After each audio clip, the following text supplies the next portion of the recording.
தமிழகத்தினுடைய மாநில பாரதிய ஜனதா தலைவர் முன்னாள் அமைச்சர் சகோதரர் திரு நயினார் நாகேந்திரன் எம்எல்ஏ அவர்களே, சட்டமன்றத்தில் தைரியமா ஒரு ஆண்மையோட முதுகெலும்போட பேசக்கூடிய அதிமுகவை நான் பார்க்க முடியவில்லை.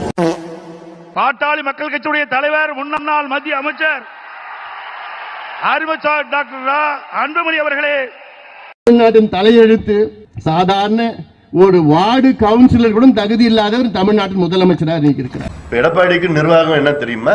இல்ல நிதி அமைச்சர் ஓ பன்னீர்செல்வத்துக்கும் நிர்வாகம் என்ன தெரியுமா? நிதி நிலைன்னா என்னன்னு தெரியுமா? ஒண்ணுமே தெரியாத மண்ணு இவங்க தான். ஜெயலலிதா தேர்வு கையெழுத்து போடணும், காலில் விழணும், காலில் விடணும், டயரை நக்கணும். இதுதான் ஜெயலலிதா மந்திரிகளா வச்சிருந்தாங்க. அப்படிப்பட்ட ஒரு மந்திரி தான் தமிழ்நாட்டு முதல் மந்திரி. நம்மளுடைய தலையெழுத்து அப்படி இருக்கு. இன்னைக்கு குரங்கு கையில பூமாலை கொடுத்த மாதிரி சிக்கி சின்ன பின்னமாயிற்று.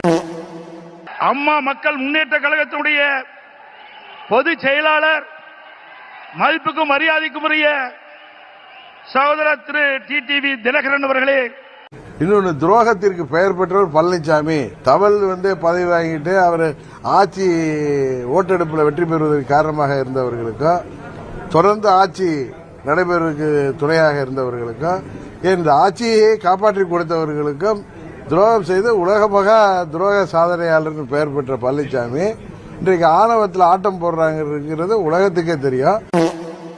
முன்னாள் பாரதிய ஜனதா தலைவர் சகோதரர் திரு அண்ணாமலை அவர்களே, தவழ்ந்து காலில் விழுந்து பதவியை பிடித்த எடப்பாடி பழனிசாமி தன்மானமிக்க ஒரு விவசாயியுடைய மகனை சர்ச்சையின்றி 10 ஆண்டு காலம் கையெழுத்து போட்டு ஒரு பைசா வாங்காத அண்ணாமலை போட்டு சொல்வதற்கு எடப்பாடி பழனிசாமி என்கிற தற்கொலைக்கு எந்த விதமான அதிகாரம் கிடையாது.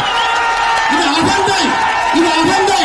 2026 புரட்சித் தலைவர் நடத்திய இந்த கட்சி இது போன்ற கிழக்கு தலைவர்கள் என்று வழிநடத்திக் கொண்டிருக்கின்றீர்கள்.